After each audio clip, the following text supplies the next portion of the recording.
আউযু বিল্লাহি মিনাশ শাইতানিৰ ৰাজিম বিসমিল্লাহিৰ ৰহমানিৰ ৰহিম। আজি এটা বেলেগ ধৰণৰ ভিডিঅ' লৈছোঁ আৰু আজি আমি ভিডিঅ'টোত ভালপোৱাসমূহ কেনেকৈ বহাব পাৰি, ভালপোৱা ৰিলেশ্যনসমূহ কেনেকৈ অটুট ৰাখিব পাৰি তাৰ বাবে এটা নক্সা লৈ আহিছোঁ। আহকচোন আমি ষ্টাৰ্ট কৰোঁ।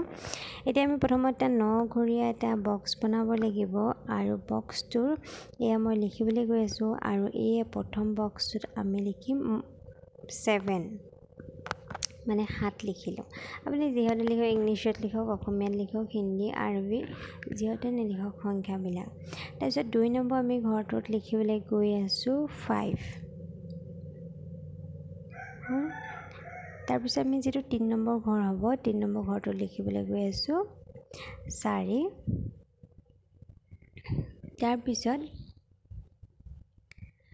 আমি যিটো 4 নম্বৰ ঘৰ হ'ব, সেই 4 নম্বৰ ঘৰটোত আমি লিখিবলৈ গৈ আছোঁ 3।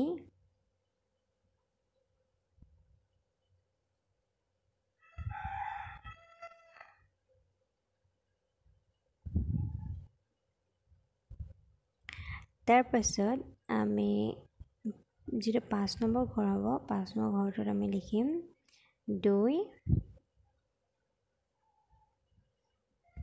তাৰ পাছত আমি যিটো 6 নম্বৰ ঘৰ হ'ব, 6 নম্বৰ ঘৰটোত লিখিম আমি 10।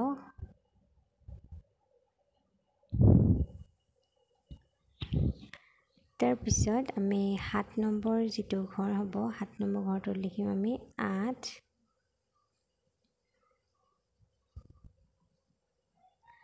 লিখিম আৰু পাছত আমি 8 নম্বৰ যিটো ঘৰ হ'ব তাত লিখিম আমি 6। তাৰপিছত যিটো আমাৰ 9 নম্বৰ লাষ্ট ঘৰ আছে, 9 নম্বৰত আমি 9 লিখিম। আৰু এতিয়া আমাৰ এইটো যিটো আমি নক্সা বনাইছিলোঁ এইটো আমাৰ কমপ্লিট হৈ গ'ল আৰু এতিয়া বনালোঁ হয়। এতিয়া আমি ইয়াৰ পিছত কি কৰিম,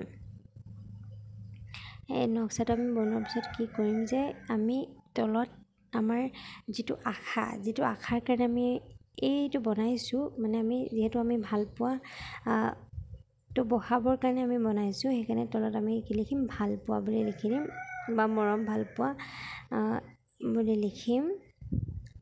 লিখিম। তাৰপিছত মানে আপুনি যিটো আশাত বনাই দেই, সেই আশাটো লিখিব লাগিব। আপুনি ভালপোৱা বুলি নহয়। এতিয়া ভালপোৱাটো বহুত ধৰণৰ থাকে, যে ক'ৰবাত গিৰীয়েক ঘৈণীয়েকৰ মাজত মৰম বহাবৰ কাৰণে কেতিয়াবা প্ৰয়োজন হয় বা কেতিয়াবা কোনোবা প্ৰেমিক প্ৰেমিকাৰ মাজতো হয় বা কেতিয়াবা আমি ভাই ককাইৰ মাজতো মৰম বহাব বা বাই ভনীৰ মাজতো কেতিয়াবা বিশৃংখলতাৰ সৃষ্টি হ'লে তো তেনে ক্ষেত্ৰতো আপোনালোকে এইটো ব্যৱহাৰ কৰিব পাৰে। আৰু তাৰপিছত আমি যাৰ কাৰণে কৰিম তেওঁৰ নামটো লিখিম। বোলে আপুনি ছোৱালীৰ কাৰণে লিখিছে যদি ছোৱালীজনীৰ নামটো লিখিব, তাত মই যিটো নাম লিখিছোঁ। তাৰপিছত লগতে লিখিব মাকৰ নাম, ছোৱালীজনী বা ল'ৰাটো যদি ল'ৰা হয় ল'ৰাটোৰ মাকৰ নাম লিখিব। আৰু যদি মাকৰ নাম নাজানে তেতিয়াহ'লে ব্ৰেকেটত কি লিখিব, হাৱা লিখিব, যদি মাকৰ নাম নাজানে। আৰু ঠিক তেনেদৰে আপুনি যদি ছোৱালী হয় ছোৱালীৰ কাৰণে লিখিব, নহয় ল'ৰা হ'লে ল'ৰাৰ কাৰণে লিখিব।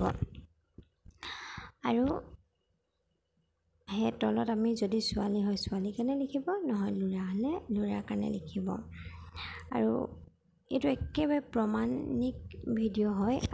আপোনালোকে যাৰ মানে এনেকুৱা ভুক্তভোগী হৈ আছে, যি এনেকুৱা বিশৃংখলতাৰ সন্মুখীন হৈ আছে, তেওঁলোকে ট্ৰাই কৰিব। আৰু এইটো আমি কেইটা বনাব লাগিব, এনেকুৱা নক্সা আমি 7টা বনাব লাগিব। এনেকুৱা আমি কেইটা বনাব লাগিব, 7টা। মানে আপুনি এইটো নিজান জেগাত বহিলে আৰু বহি মানে একেলগে এনেকুৱা 7টা নক্সা বনালে। আৰু বনোৱাৰ পাছত আপোনালোকে কি কৰিব, যেতিয়া বনাই হ'ব, বনোৱাৰ পাছত আমি একেবাৰে য'ত পানীবিলাক বৈ থাকে, যে বৰ্তি পানী জমা হৈ থকা পানী নহয় দেই, বৈ থকা পানীত এই সদায় এটা এটা কৰি 7 দিনত 7টা সেই পানীত উটুৱাই দিব। আৰু চাব আল্লাহে আপোনালোকে যিটো আশাত কামটো কৰিছিলে নিশ্চয় আশাটো পূৰণ কৰিব। এইটো একেবাৰে প্ৰমাণযোগ্য হয়। আপোনালোকে নিজৰ কাৰণে নিজে ট্ৰাই কৰক। আৰু কি হয়, আমি কিছু ক্ষেত্ৰত কেতিয়াবা কিছুমান কথা আমি বেলেগক শ্বেয়াৰ কৰিব নোৱাৰোঁ, বেলেগক ক'ব নোৱাৰোঁ নিজৰ পাৰ্চনেল লাইফত। তো তেনেকুৱাসকল ব্যক্তিৰ কাৰণে এইটো বহুত লাভজনক হয়। ইনশাল্লাহ আপোনালোকে ট্ৰাই কৰক। আৰু কি হয়, আমি নিজৰ ৰিলেশ্যনবিলাকৰ বেয়া কথাটো আনৰ আগত ক'বলৈও অকণমান সংকোচ লাগে, বেয়াও লাগে, কিন্তু আমি ৰিলেশ্যনবিলাক যিহেতু অটুট বজাই ৰাখিব বিচাৰোঁ, ভালে ৰাখিবলৈ আমি বিচাৰোঁ, সেইকাৰণে এইটো ট্ৰাই কৰিব। আৰু যিসকল এই সমস্যাত সন্মুখীন হৈ আছে নিশ্চয় তেওঁলোকে সুফল পাব।